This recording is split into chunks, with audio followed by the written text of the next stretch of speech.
Hi guys! Welcome to my YouTube channel po. New day, new video po tayo ngayon. Pag-usapan po natin ang dalawang bagay na dapat po natin gawin bilang SSS member at bilang SSS pensioner po. Kaya sa ating mga SSS member, particularly ang ating OFW, meron na lang po kayo hanggang December katapusan or December 31 para po magbayad ng inyong contributions mula January hanggang September po, okay? January hanggang September po, kaya tinatawagan po ng pansin ang ating mga OFW po na miyembro po ng SSS na hindi pa po nakapagbayad for this year. So hanggang December 31 na lang po ang deadline para po sa inyong January hanggang September contribution po. Iwasan po nating magkaroon ng butas ang ating mga contributions, kaya po bayaran po natin on time.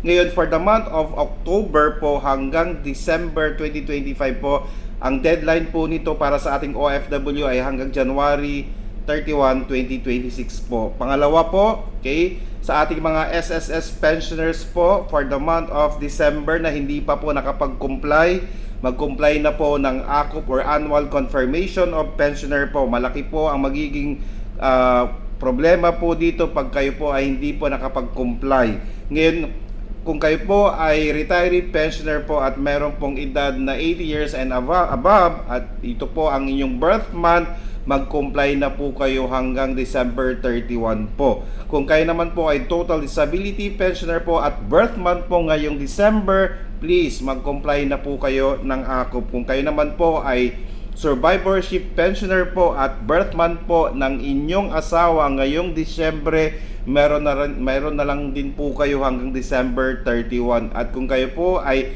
dependents pensioner naman po at birth month po ng inyong deceased parent ngayong December, mag-comply po kayo hanggang December 31, 2025 na lang po. Dahil pag hindi po tayo nag-comply sa mga sinasabi po ni SSS, ito po yung magiging rason kung bakit ang ating pension, monthly pension ay nasususpend. Okay? Sa ating OFW, may deadline po kayo hanggang December 31 na lang sa pagbabayad po ninyo for the months of January to September. At sa ating mga SSS pensioners po, please mag-comply po kayo. Pwede po kayo pumunta sa pinakamalapit na SSS para po makapag-comply ng inyong ACOP or Annual Confirmation of Pensioner po. Madali lang po itong gawin dahil may mga mag-a-assist naman po sa inyo sa SSS po. Okay, sana po nakatulong po ako. Please do not forget to subscribe, like and share para po lagi po kayong updated sa ating mga videos. Maraming salamat po